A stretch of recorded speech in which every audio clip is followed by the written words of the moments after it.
होगी पूजा के तीर को हाथ लगा दिया, कर दिया ना अपशगुन। ये क्या कह रही हैं आप? रेनू यहाँ कोई अपशगुन करने नहीं आई थी, बल्कि अपशगुन रोकने आई थी। यहाँ इतनी सारी चीजें थी, आप भड़क सकती थी। और भी तो लोग थे, किसी और को बोल देती। मैं घबरा गई थी, मुझे कुछ सूझा नहीं। हम लोग सब यहाँ शुभ काम में आए थे, एक विधवा की छाया ने सब अशुभ कर दिया। अपवित्र, अशुभ, ये कैसे हुआ? रेनू भी तो देवी माँ की संतान है। संतान के आने से माँ का घर अपवित्र कैसे हो सकता है? बहनी, ये बोलने का अधिकार हमें किसने दिया? रानी साहब, हम आपका आदर करते हैं और आज कराने का सम्मान भी, परंतु हमारी आस्था धर्म जो सदियों से चली आ रही परंपरा सर्वोपरि है, इसलिए क्षमा कीजिए। शुभ कार्य में अड़चन डालने के बाद भी ये यहीं खड़ी है, तो देवी आई की पूजा नहीं हो सकती। पर ये कैसे? अहिल्या बस करो, यहाँ आए सभी के लिए यह दिन बहुत महत्वपूर्ण है और मैं किसी की खुशी पर ग्रहण नहीं करना चाहती। चलो चलते हैं।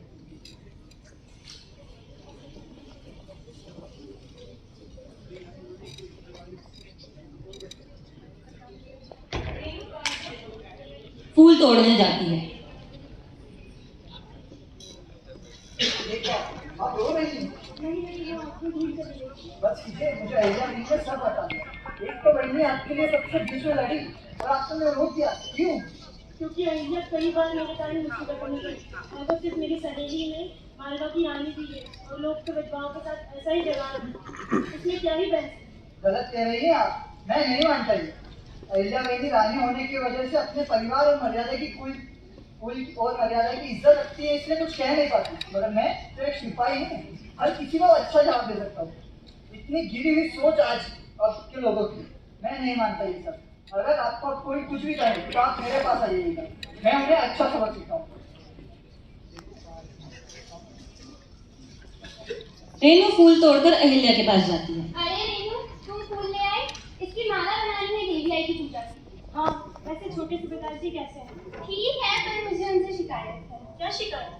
जैसे कस्तूरी मृग को अपने अंदर की छुपी कस्तूरी के बारे में नहीं पता होता, वैसे ही छोटे से विदाई जी को भी अपने अंदर छुपी सामर्थ्य के बारे में नहीं पता है। कोई बात नहीं अहिल्या, पति की शिकायत करने का मौका भी किस्मत वालों को भी मिलता है और तुम्हारी शिकायतों में प्यार झलकता है। अगर मेरे पति होते तो मैं भी ऐसे शिकायत करती। रेनू, अहिल्या मुझे बहुत काम है, मैं चलती हूँ। आज रेनू बदली बदली सी लग रही है, मुझे पता लगाना होगा क्या था। परीक्षित फूल लेकर रेनू के पास जाता है उसे खुश करने के लिए।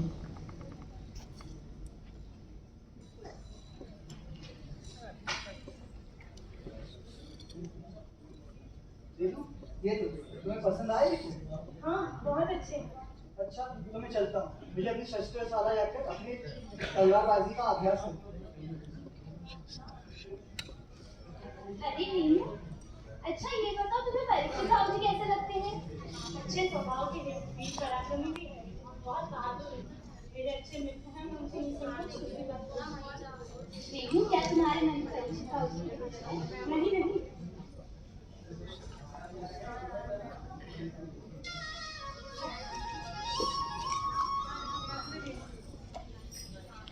ये क्या कर रहे हैं आप रेनू के साथ? इसका शुद्धिकरण कर रहे हैं। पर क्यों? क्या जरूरत है इसकी?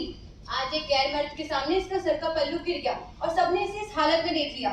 इतनी सी बात पर आप इसे अशुद्ध कह रही हैं? विधवा है ये, इसे ये बात ध्यान रखनी चाहिए। क्यों? एक विधवा को खुश रहने का अधिकार नहीं है? क्यों एक विधवा खुश नहीं रह सकती? अहिल्या, मैंने जानबूझकर कुछ नहीं किया। रानी साहिब, ऐसे तो कल आप इसकी शादी कराने को कहेंगे। अब भला विधवा की भी शादी हो सकती है क्या? नहीं, मैं ये आपको हरगिज नहीं करने दूंगी। बस बहुत हुआ, रेनू का शुद्धिकरण नहीं होगा। मुझे जाकर परीक्षित भाऊ जी से बात करनी है। पास जाती है। परीक्षित भाऊ जी, मेरा आपसे एक सवाल था। क्या आप रेनू को पसंद करते हैं? क्या आप उससे विवाह करेंगे? सोच समझ कर जवाब दीजिएगा भाऊ जी, बहुत कुछ झेलना पड़ेगा। मैं सिर्फ रेनू की खुशी चाहता हूँ। मैं विवाह करने के तैयार हूँ, बस रेनू मेरे साथ दे। और यदि ऐसा ना हुआ तो लोग तो रेनू पर भी हमला करने से बाज नहीं आएंगे। माफ कीजिए बहनी साहब, मुझे मद्रास सरकार ने अपने राजद्रोह के कुटुंब में यूं शामिल नहीं किया। मैं जब माला की सुरक्षा कर सकता हूँ तो मैं रेनू की सुरक्षा नहीं कर सकता। तैयार रहिएगा भाऊ जी, इस वचन को पूरा करने का समय जल्दी आएगा। रेनू क्या सोचती है ये तो मैं नहीं जानती, पर मैं रेनू की खुशी के लिए कुछ भी करूँगी। मुझे जाकर रेनू का मन जानना होगा। अहिल्या अपने कक्ष में जा रही थी। अरे रेनू, अच्छा हुआ तुम मुझे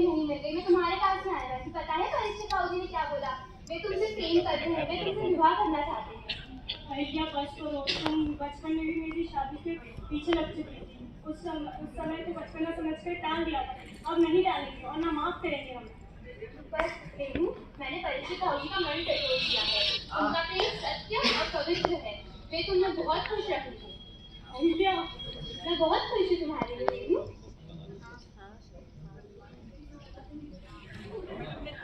सब ने रेणु और परीक्षित को देवी आई के मंदिर में मिलते हुए पकड़ लिया। ये क्या कर रहे थे चोरी छुपे? विधवा होकर पुरुष से मिल रही थी। पापी मिलकर वो राहत हो रहा था।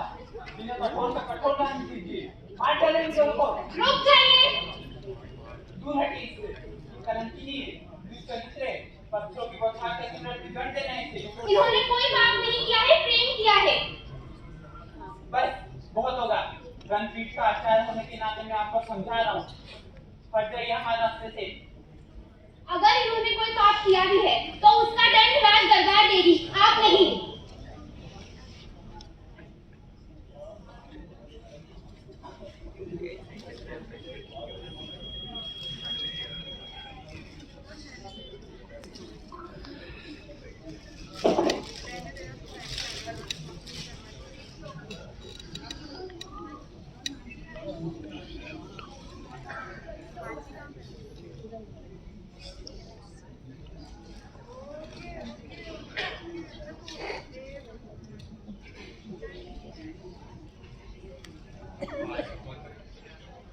न्याय नहीं, दंड देना ही इस बार।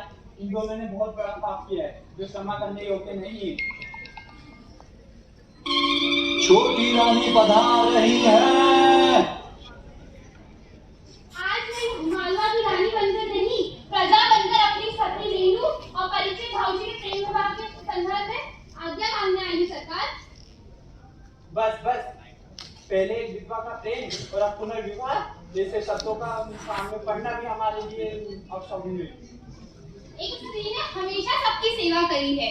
हमारे यहाँ तो देवी समझकर स्त्री को पूजा जाता है, तो फिर क्यों उसके पैरों में बेड़ियां बांध रखी है? क्यों उसके पंख काटने में तुले हैं हम सब? बस हम मूल उद्देश्य से भटक रहे हैं। हम यहाँ शास्त्रार्थ के लिए आए थे। इस तरह के वाद विवाद में हमारी कोई रुचि नहीं है।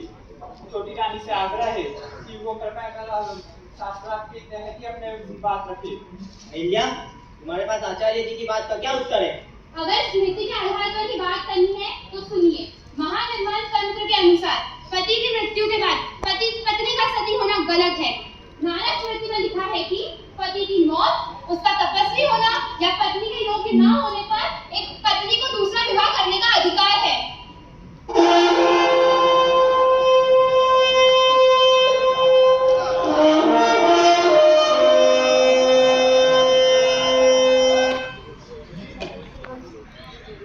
प्रभावशाली की बात से क्या होता है सरकार? हम यहाँ हम विवाह को साथ नहीं कह रहे।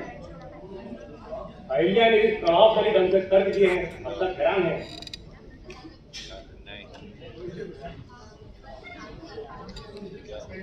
प्रभावशाली की बात से क्या होता है सरकार? हम विवाह को पाप नहीं कह रहे, हम विधवा विवाह को कह रहे हैं। हमारे पौराणिक ग्रंथों के अनुसार पति के अंतिम संस्कार के पहले पत्नी को पुनर्विवाह करने की सामाजिक अनुमति दी जाती है। इसलिए हम रेणु और परीक्षित का विवाह स्वीकार करते हैं। बाबा साहब की बात का पालन होना चाहिए। और इस तरह अहिल्या ने मल्हार सरकार की स्वीकृति से रेणु और परीक्षित का विवाह करवाया और पुनर्विवाह की प्रथा का प्रारंभ किया। धन्यवाद।